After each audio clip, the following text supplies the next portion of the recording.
Subject व्याकरण का class 4 and chapter 3 शब्द और वाक्य। इस चैप्टर में जो मेन हमें जानना है, शब्द किसे कहते हैं। पहले देखो, दो वर्णों के मेल से क्या बनता है, शब्द बनता है। जैसे न ल नल, न ल नल क्या हो गया, न और ल मिला के नल होगा। लेकिन वही हम उल्टा कर देते हैं, अगर ल और न जोड़ देते हैं लन, ये कोई शब्द बना? नहीं बना। तो इसी तरह से जो शब्द का अर्थ निकलता हो, मीनिंग निकलता हो, उसी को हम लोग शब्द कहते हैं। आओ इसका डेफिनेशन देखें। पहले, दो या दो से अधिक वर्णों के साथ मेल को शब्द कहते हैं। सार्थक मेल को शब्द कहते हैं। मतलब दो वर्णों को जोड़ के, एक वर्ण से तो कोई वर्ड बनेगा नहीं, तो दो या दो वर्णों को जोड़कर जब हम उसका कोई मीनिंग निकलता हो उस वर्ड का, तभी उसको वर्ड या शब्द कहा जाएगा। शब्दों के कितने भेद होते हैं? शब्दों के दो भेद होते हैं, सार्थक, निरर्थक। सार्थक शब्द जैसे कमल, थर्मस, सड़क। सार्थक शब्द क्या हो जाता है? जिस शब्द का सही अर्थ हो उसे सार्थक शब्द कहते हैं। डेफिनेशन देख लो, वर्णों के मेल से बने ऐसे शब्द जिनका कोई ना कोई अर्थ होता है वह सार्थक शब्द कहलाते हैं। जैसे कमल, थर्मस, सड़क इत्यादि। अब आते हैं निरर्थक शब्द। निरर्थक शब्द क्या है? वर्णों के मेल से बने ऐसे शब्द जिसका कोई अर्थ नहीं होता वह निरर्थक शब्द कहलाता है। मतलब निरर्थक शब्द ऐसे शब्द हैं जिन शब्दों का कोई भी अर्थ ना निकलता हो। जैसे म, ल, क, मलक, सर, मथ, सरमत, ये कुछ वर्ड नहीं है, तो ये सारे कैसे वर्ड हैं? ये निरर्थक शब्द।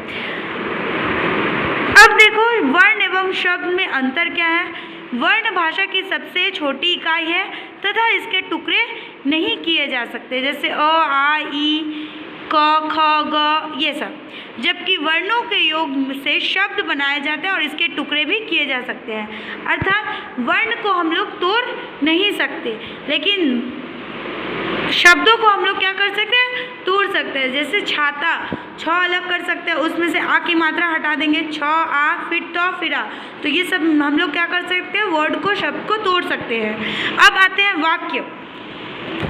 वाक्य किसे कहते हैं? शब्दों के सार्थक समूह को वाक्य कहते हैं। मतलब शब्द, जैसे यहाँ पे हम लोग देखेंगे, राम बाजार जा रहा है, तो राम कहाँ जा रहा है? बाजार जा रहा है। इस लाइन से हम लोग को समझ आ रहा है कि ये शब्द जो है एकदम सही जगह बैठा के एक सेंटेंस बनाया गया है या वाक्य बनाया गया है। लेकिन अभी अगर हम बोलते हैं बाजार राम रहा है जा, तो इसका कोई मतलब होता है? नहीं होता है। तो इसी प्रकार से जब जिस वाक्य का अर्थ निकलता हो, मतलब निकलता हो, वही सिर्फ वाक्य कहलाता है। अब देखो, वाक्य के दो भाग हैं या दो भेद हैं। क्या? उद्देश्य और विधेय। इसको हम लोग भेद नहीं बोल सकते, इसको हम लोग भाग बोलेंगे, क्योंकि एक लाइन में एक तो कर्ता होता है जो काम को कर रहा है, वो होता है उद्देश्य, और बाकी का सारा वर्ड चला जाएगा विधेय में।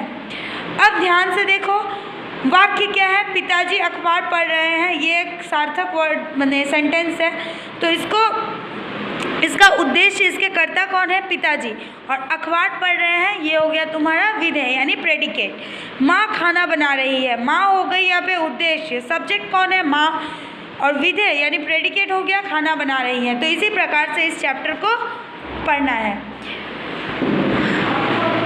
ये चैप्टर यहीं ख़त्म होता है। चैप्टर के साथ तुम अभ्यास भी घर में तुम सब प्रैक्टिस करोगे और कॉपी अपने कॉपियों दिए गए कॉपियों में लिख के स्कूल लेके आओगे।